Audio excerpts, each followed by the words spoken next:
एक भीलनी जिसने भेड़ों की जान बचाने के लिए घर छोड़ दिया, जिसे दुनिया ने अछूत कहा, लेकिन भगवान ने अपना कह दिया। वो पैर जिनकी धूल ने तालाब के रक्त को जल बना दिया।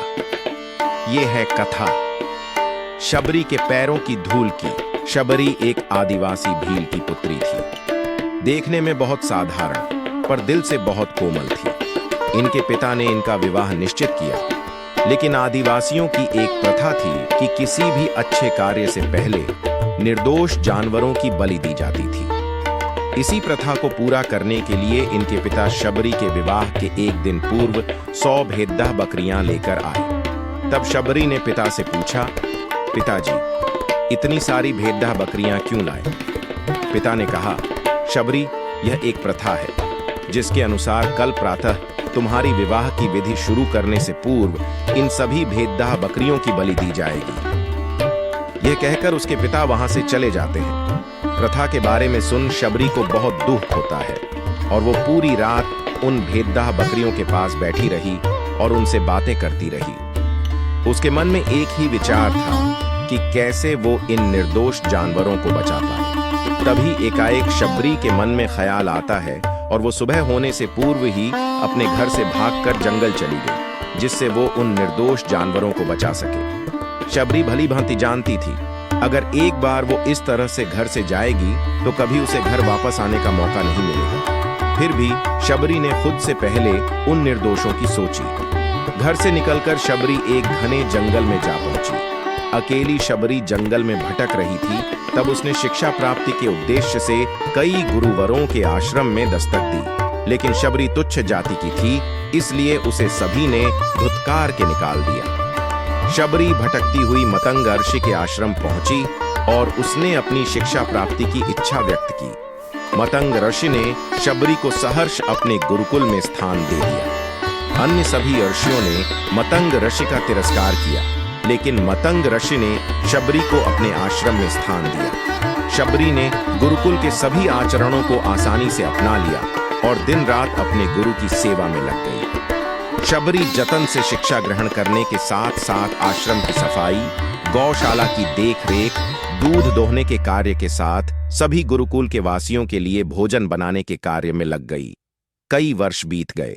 मतंग आर्ष शबरी की गुरु भक्ति से बहुत प्रसन्न थे। मतंग आर्षि का शरीर दुर्बल हो चुका था, इसलिए उन्होंने एक दिन शबरी को अपने पास बुलाया और कहा, पुत्री, मेरा शरीर अब दुर्बल हो चुका है, इसलिए मैं अपनी देह यहीं छोड़ देना चाहता हूं, लेकिन उससे पहले मैं तुम्हें आशीर्वाद देना चाहता हूं। बोलो पुत्री, तुम्हें क्या चाहिए? आंखों में आंसुओं भरकर शबरी मतंग आर्षि से कहती है, हे गुरुवर, आप ही मेरे पिता हैं, मैं आपके कारण ही जीवित हूं, आप मुझे अपने साथ ही ले जाइए। तब मतंग आर्षि ने कहा, नहीं पुत्री, तुम्हें मेरे बाद मेरे इस आश्रम का ध्यान रखना है। तुम जैसी गुरुपरायण शिष्या को उसके कर्मों का उचित फल मिलेगा।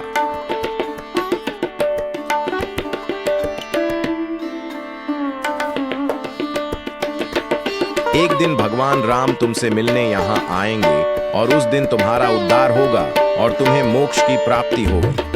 इतना कहकर मतंग ऋषि अपनी देह त्याग कर समाधि ले लेते हैं। उसी दिन से शबरी हर रोज प्रातः उठकर बाग जाती, ढेर सारे फल इकट्ठा करती, सुंदर सुंदर फूलों से अपना आश्रम सजाती। क्योंकि उसे भगवान राम के आने का कोई निश्चित दिन नहीं पता था, उसे केवल अपने गुरुवर की बात पर यकीन था, इसलिए वो रोज श्री राम के इंतजार में समय बिता रही थी। वो रोजाना यही कार्य करती थी। एक दिन शबरी आश्रम के पास के तालाब में जल लेने गई। वहीं पास में एक आर्ष तपस्या में लीन थे। जब उन्होंने शबरी को जल लेते देखा तो उसे अछूत कहकर उस पर एक पत्थर फेंक कर मारा और उसकी चोट से बहते रक्त की एक बूंद से तालाब का सारा पानी रक्त में बदल गया। यह देखकर संत शबरी को बुरा भला और पापी कहकर चिल्लाने लगा। शबरी रोती हुई अपने आश्रम में चली गई। उसके जाने के बाद आर्षि फिर से तप करने लगा। उसने बहुत से जतन किए, लेकिन वो तालाब में भरे रक्त को जल नहीं बना पाया। उसमें गंगा, यमुना सभी पवित्र नदियों का जल डाला गया, लेकिन रक्त जल में नहीं बदला।